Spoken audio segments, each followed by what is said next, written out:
Right now, we have a very special chapter in the King James Version Bible that I am going to be reading for you today. In Exodus chapter 3, verse 1.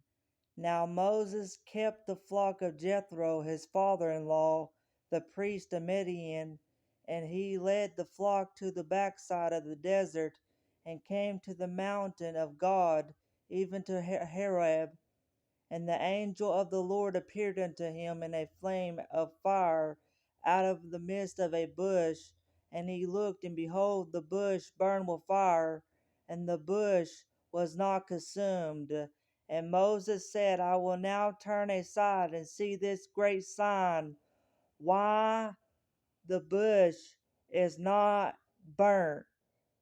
The angel was burning the bush, and the sign, the Lord was showing Moses a sign through an angel.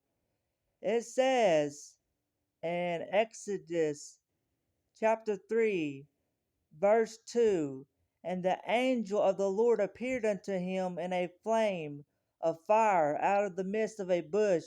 And he looked, and behold, the bush burned with fire, and the bush was not consumed. If the Lord can do that through an angel, the Lord can do anything. There is not a limit on God's power or his authority. There is nothing that God cannot do that is not impossible for him. God has no limits. God has no boundaries. God can do anything he sets his mind out to do. If he wants to light up a bush through an angel, he's going to do it. Whatever God wants to do, God will do it. And it says in verse 4, in Exodus chapter 3, verse 4, and when the Lord saw that he turned aside to see God, God called unto him out of the midst of the bush and said, Moses, Moses. And he said, Here I am.